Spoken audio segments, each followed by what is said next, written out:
नमस्कार, कृषि न्यूज के डिजिटल प्लेटफॉर्म पे आप सभी का स्वागत। मैं राहुल उषाद के साथ। कृषि मंत्री सुधाकर सिंह इन दिनों काफी चर्चा में हैं। कभी वो अपने विभाग के अधिकारी को चोर बता रहे हैं तो कभी घुसखोर बता रहे हैं और बता रहे कि किस तरीके से जो उनके अधिकारी हैं वो लगातार कई भ्रष्टाचार में वो शामिल हो रहे हैं। और एक बार फिर से जो सुधाकर सिंह का बयान है वो केंद्र सरकार के खिलाफ सामने आया है। उन्होंने कहा है कि जो किसान है और खास करके जो बिहार के किसान है उनको केंद्र सरकार कैसे ठग रही है। उनको नॉन बैंकिंग माध्यम से ज्यादा ब्याज पर जो पैसे हैं उपलब्ध कराई जा रही है, यानी कि जो कोई सूदखोर होता है वो भी कम ही ब्याज लेता है, लेकिन उससे ज्यादा ब्याज जो है वो किसानों से केंद्र सरकार वसूल रही है, जिसका खामियाजा किसानों को भुगतना पड़ रहा है।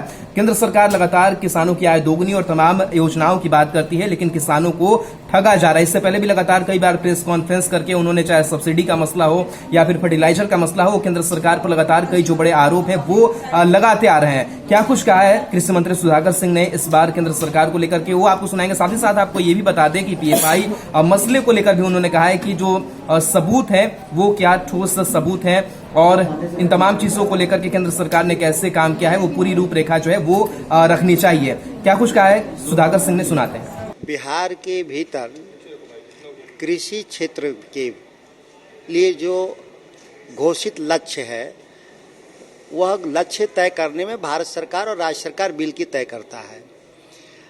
तो यहाँ पर उसकी सबसे दयनीय स्थिति है। देश में सबसे कम लोन कृषि क्षेत्र में बिहार में दिए जा रहे हैं। थोड़ा बहुत जो लोन भी दिए जा रहे हैं वो इनपुट कॉस्ट के तौर पे, जैसे केसीसी फार्म इक्विपमेंट्स में लोन, जबकि ये कृषि क्षेत्र का छोटा हिस्सा है। बड़ा हिस्सा है पोस्ट हार्वेस्ट मैनेजमेंट में, जिसमें हम फूड प्रोसेसिंग यूनिट कृषि क्षेत्र में लगाते हैं, जिससे किसानों की आमदनी बढ़ती है। जब आमदनी बढ़ेगी तभी उसका रीपेमेंट कर सकता है। जो लोन लेगा तभी ना रीपेमेंट करेंगे जब उसको हम आमदनी बढ़े। तो पोस्ट हार्वेस्ट में इन लोगों का योगदान बिहार में नहीं के बराबर है। इस समीक्षा के क्रम में हम लोगों ने बताया। दूसरी तरफ ऐसा नहीं है कि बिहार में कृषि क्षेत्र में लोन नहीं दिए जा रहे हैं, लोन दिए जा रहे हैं। ये जितने भी हमारे जो बैंकर्स हैं वो लोन दे रहे हैं एनबीएफसी के जरिए, नॉन बैंकिंग फाइनेंस कंपनियों के जरिए, जो 18 से 24% ब्याज पर सलीना दे रहे हैं। एक तरह से सूदखोरों से भी ज़्यादा पैसा ले रहे हैं। तो एक कार्टेल है नेशनलाइज बैंक और एनबीएफसी के भीतर कि बिहार के किसानों को किस तरह से चूसा जाए, शोषण किया जाए। यह केंद्र सरकार के लोग इसमें मिले हुए लोग हैं।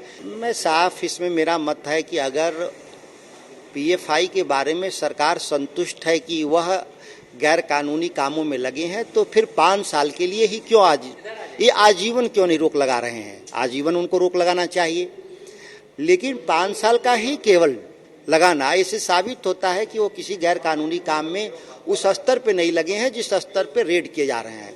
यह राजनीतिक मसला है। मैं इसको पूर्णतः राजनीतिक तौर पे देखता हूं, क्योंकि बिहार सरकार में हमारे और पटना के सीनियर एसपी ने जो बयान दिए थे पीएफआई के संदर्भ में, मैं 100% इस बयान से सहमत हूं कि यह टोटली राजनीतिक मसला है, यह कोई लॉ एंड ऑर्डर का मसला नहीं है। तो सुधाकर सिंह का बयान आपने सुना कि किस तरीके से वो केंद्र सरकार पर बरसते हुए नजर आ रहे हैं कि किसानों से ब्याज काफी ज्यादा वसूला जा रहा है। ऐसे ही तमाम खबरों के लिए हमारे तमाम डिजिटल प्लेटफॉर्म पे बने रहिए। नमस्कार।